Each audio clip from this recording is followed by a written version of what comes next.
everyone, Jayma Malmy here. Thanks for joining me for another scrapbook process video. Today I'm going to be scrapbooking my kids' school photos, so I've got them both right here. They are wearing very different colors, so I was trying to convince my son this day to change, but he wanted to wear the really bright red. And you know what? Totally fine, because Captain America is so him right now in first grade. So I'm going to use this Smarty Pants paper collection because it actually works pretty well with the greens and the reds, and it's pretty school themed. It was unavailable for a while, but it's back in stock, just the paper pack and the Picture My Life cards, not the stickers, but I may mix in some of the stickers. But anyways, I am thinking I'm going to use at least these two patterns because these shoes bring in the green. It's a little bit different green, but I think it blends okay. And then there's the pink and there's the red. So it's going to tie all the colors together. And then I think I'm going to bring in a little bit of this like corkboard pattern because it's pretty neutral.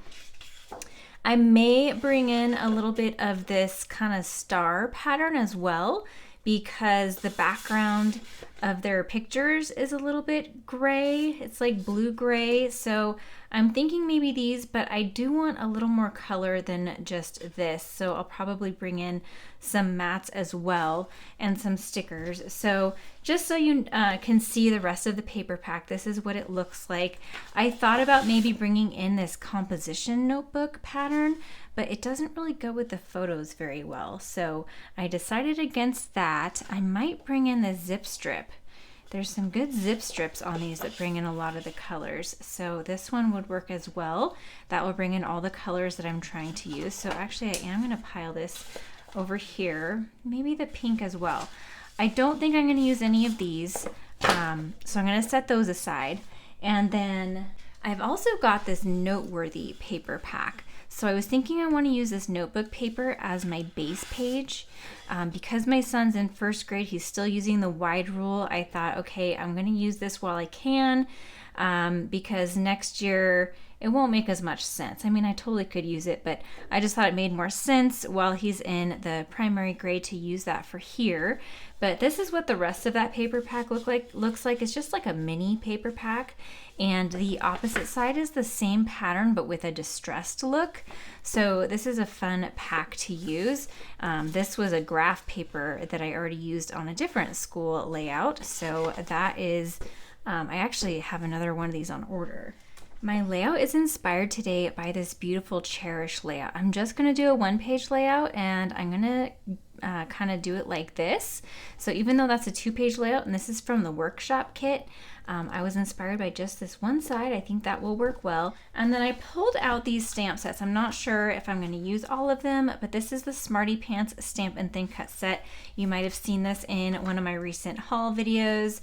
I waited a while to get this, but I'm pretty excited about it. I'm thinking I might use this little sheet, this little piece, this little stamp for my journaling. Scissors are super cute. Lots of options with this set, and it does come with the matching dies. And then I pulled out my two background sets. These are background elements and perfectly imperfect patterns.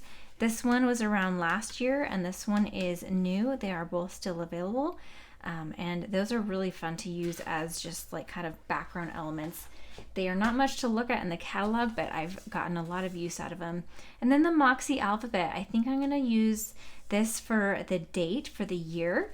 I love this because it's a nice bold alphabet, and then there's dies for each of the letters. And the dies I have separately because they're in a bigger sheet, but I love using these because it adds a nice little border around your stamps. All right, I'm going to pull in my Versamat to help me line everything up. I've got just one because I'm doing just the one-page layout today, and I'll just line this up here. I am actually going to put a couple little adhesive pieces in the corners so that it stays put, and then we'll align this up. And since I'm going to be doing some strips that go across, I want to make sure I can line them up going across the page, and I've got the measurements here. I'm going to trim my photos down just a tad because, as you can see, there's a little bit more space above my daughter, not quite as much above my son. So I am just going to let's see, I'm actually just gonna kind of line them up like this. Yeah, not even 1/4 of an inch. Just do a tiny bit. We'll see how that looks. That's good. And then I'll take that same amount from my son's photo. Let's see if I got that right. Yep. So then I'll take just a teeny bit from the side as well.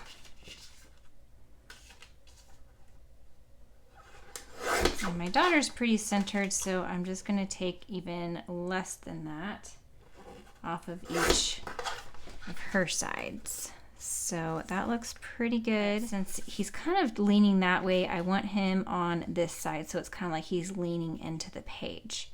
So we'll have those kind of just like that. And then I'm thinking that I want this pattern right behind them. And then I'll mat them so that they don't get lost on that busy paper. Yes, I like that. So let's see how tall I want to cut that. So I'm going off of this layout in the catalog, but it doesn't give me measurements. So thinking, do I want 7? I think I want it 7 inches. So I'll go ahead and cut this at 7 inches. Now I've decided to mat my photos in Sapphire. I'm going to use the regular, the dark side of Sapphire, because it reads as neutral and it goes with the blue in my son. And even though my daughter's not wearing blue, it's fairly neutral and it's a little bit in this background. So I think that works to like anchor the photos, give them some substance to stand off the white background, because this does have a white background, and so I want the photos to pop. So I usually mat my photos in white, and then if the white doesn't pop off the background, I'll double mat them, because I want my photo to really stand off the page. If I had just matted it in the blue, it would have looked fine, but I really like the extra pop that white gives. So I do often double mat my photos, sometimes even triple mat, and definitely like that extra white border. And now I do have a lot of white going into white here, so I want to add a transition, and I think that's where these borders could come in. Now, do I want the ABCs, or do I want these lines? Or I could even do both. I could do the line, the ABCs at the bottom and the lines at the top. So let's go ahead and try that. Another thing I could do is ink the edges. So we'll do that if I don't like these options. All right, so I cut 2 of the ones with the lines to see if I like that. And then I cut this here too. I might even add both of these. So then it looks like I've got this stripe. In fact, I think I'm going to tuck it behind here so that it looks like I have this stripe pattern running all the way behind this paper. And running all the way behind this paper and then overlapping it with this. I'm liking that. I pulled out this card from the Picture My Life cards. This is a pack of 4x6 and 3x4 pocket cards, and I love getting these because they're a good way to stretch your paper collection, and they're available for most of the paper collections. But I thought that this was cute and I could cut it out with something. So I've got this new all-purpose tags set, and I think that this might be just the ticket. So trying to decide, do I want this side or do I want this side? I've already got a lot of red over here because of his shirt. I could put it over here, maybe have that kind of hanging down. Or do I want the blue? I've already got a lot of blue. I'm thinking I want to do the red and make that stand out more, and then maybe I could stamp the year in the blue to bring that back. But I'm really liking this. So now, do I want it a little off center or straight on? I think I might want it straight on.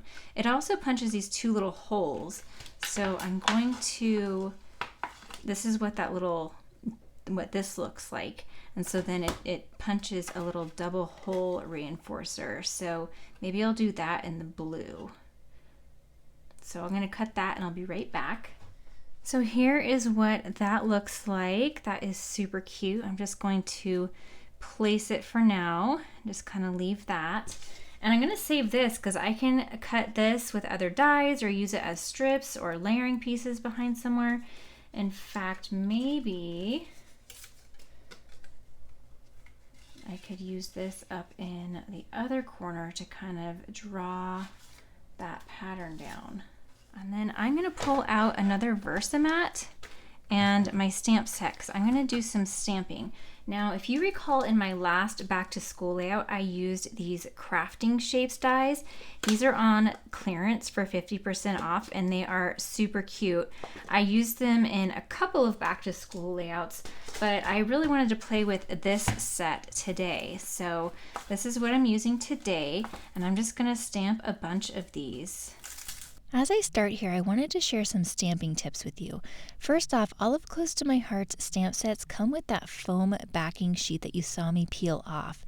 That's to give some cush underneath your surface and help you get a nice clean image. I'm actually working on the back of my Versamat, which also has a foamy surface, but if you don't have a Versamat, then use that foam that comes with the stamp set. Next, I seasoned my stamp by just blotting it, dabbing it on my hands, and the oils in my hands and my skin help get any manufacturing gunk off and help you get a clean image. You may want to also practice on some scrap paper. Okay, so I've done my die cutting. I used this same paper, the leftover, to stamp the shoes so that they would have a little bit of color, but I didn't have to color them. And then I couldn't decide what color to stamp the star, so I did a couple of colors. And this one, that A+, looks so cute on there. If I end up using another circle, maybe I'll even tuck the two circles together. This is the only one that didn't have a die, so I'll just trim that out with my handy dandy micro tip scissors. This didn't have a die in the stamp set either, but I just used a circle die that was in my stash.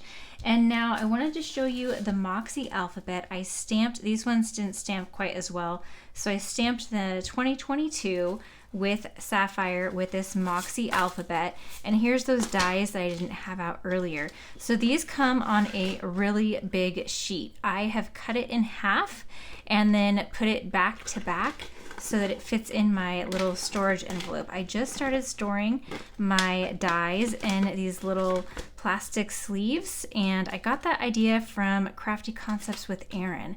So she does this and it works really well. They're just from Amazon, so I'll link those below if you're interested. But that way they are just about the same width as my stamps, and I can put them in my same little storage bin. They're just a little slimmer than the stamp set. So that works well for me. So I'm going to go ahead and cut these out, and then we'll come back to embellish. I'm going to start with all of the stamped and die cut pieces that I made myself. I love making my own embellishments because I can customize the colors and customize how many of each one I want, which is something you can't do with the sticker sheets. Now, I thought I would try that little A tag over on the left, but eventually move it. I thought maybe that A+ tag on the right would balance out the red, but I'll end up moving it back anyway. But I'm just going to fuss around with all of these little die cuts quite a bit. And once I looked back at all of this footage after I finished and I looked at that tag that has the red, I really liked the blue side, and part of me wishes that I would have kept it blue, but I did try to even out and add more blue, like the scissors and the 2022 title and that notebook paper are all in blue, so I don't know, maybe it would have been a little bit too much. It's funny what a different vantage point will give you. So now I'm going to start bringing in some of the stickers. So I had a lot of blue and red from my stamped images, and then I decided that I wanted more color in the embellishments. So from the stickers, I brought in yellow, green, and blue. So there was this school crossing sticker that I thought was really cool. So I was trying to work that up into that top corner, but there wasn't as much space as down here in the bottom right. So I ended up putting it down here. But remember, we need visual triangles to help the eye flow around the page and to make it visually pleasing. So I've got 2 points right now, which could work, but I felt like that top right of the page really needed something. So then I started playing with some stickers up there. There's a lot of really great titles here, but some of them were too big, and then I didn't want to bring in the pink. I decided just to stick with the red and the bright colors. That stack of books was really cool too, but I decided to save that for another project. My daughter loves reading, so I want to save it for a reading project, and it was just a little bit too big for what I needed. So I found this brilliant lightning bolt sticker that I thought was perfect right next to my son. It brought the yellow up there, and then also it reminded me of like kind of a superhero kind of symbol, so I liked having it by him. So now I've got my 2 points of yellow, and I've found a placement for that little notebook journaling spot that I liked. Tried out the star, the blue star up in the top, and I also moved the 2022 up there. I decided that is going to be my third cluster to make that visual triangle. I tried one of the yellow stickers, but I wasn't loving it, so I decided to bring in one of the background stamps. This is the background element stamp, which is the newer one, and I'm using one of the splatter stamps to bring in some more of that yellow lemonade color as little splatter. I liked the pop that gave, but it wasn't quite enough, so I pulled out that star stamp again, and instead of stamping it as intended, I turned it over so it's the flat part that is facing out, and I stamped it with the lemonade ink that way, and that is a fast way to color something in. It's not perfectly symmetrical, but I like that kind of wonkiness and that it's not perfectly in the lines, so that gives me my perfect visual triangle with that bright yellow. And I am just going to sprinkle the stamped splatters around the rest of the page, making sure that I've got it in each cluster.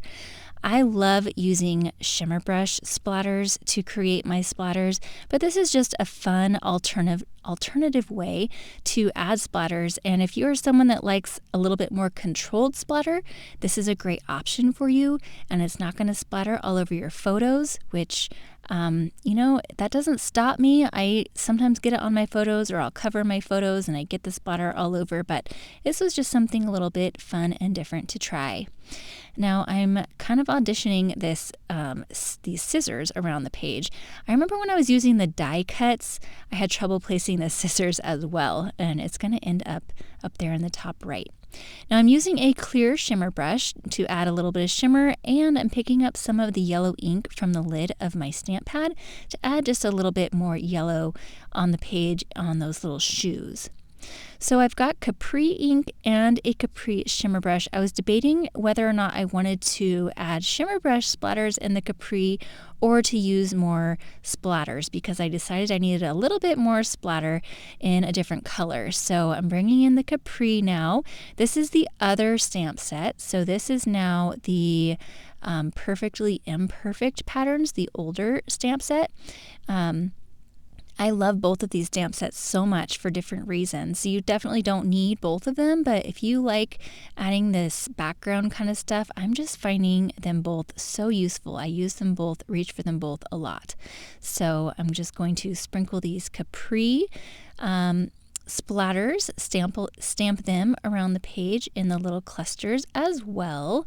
And I'm just kind of rotating it around, making sure that I've got it coming out and showing enough from around the clusters. And I'm just going to add a little bit more down here. I thought it wasn't sticking out quite as much. A little bit behind this stamp, or behind that photo, And I think we're done with the splatters now.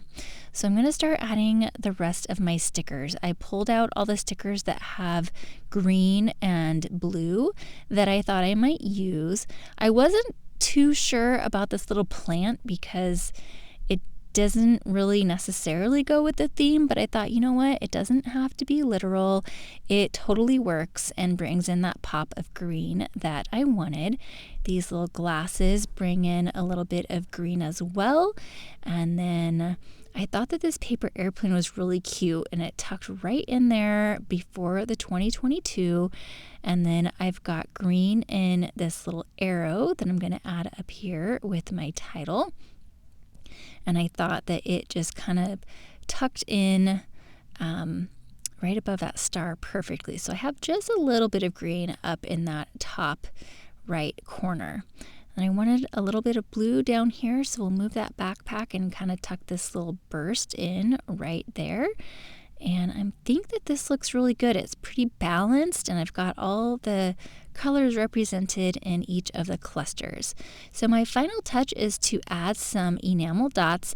This is the blue pack, and I love that these enamel dots now come with stars and hearts and circles. So I'm sprinkling all three shapes around, and I'm using just the darker blue that matches the sapphire that I used in the rest of the layout. And then I couldn't go without some sparkles, so I decided to also add some of the clear sparkles just to add a little bit of sparkle. I thought this page didn't need a lot, but you know, I can't be without sparkle on my page, so had to add the little sparkles. These are just the regular clear sparkles sprinkled around the page. And now we are done. I'm going to lift off, and remember we taped down the corners, so it didn't stick to the mat, and to get the stick off of the back of my page, I'm just going to use this rub and remove eraser, and it takes all of the adhesive off. There was just a tiny bit, but now there is no stickiness left at all. I decided I needed a little more sparkle with shimmer brush. This is the clear shimmer brush again, so it adds just a little bit of sparkle, and I'm coloring some of the stickers like the inside of the glasses and little parts of each of the stickers with the shimmer brush. It's really hard to catch on camera. You probably can't see it, but it adds just a real nice subtle shine to the layout. And then I'm going to journal with my navy Le Pen, and I just added the year, the grade, and their teachers. And here is a closer look at all of those little clusters. Hopefully you can see all of the splatters well, and I'm not sure you can pick up any of the shine, but it is really pretty. I hope you were inspired by this layout, and if you were, hit that like button. If you'd like to watch another back to school layout, here's one on the screen right now where I added really fun shakers. I've got all the supplies I used listed down below. Thanks for watching, and have a great day.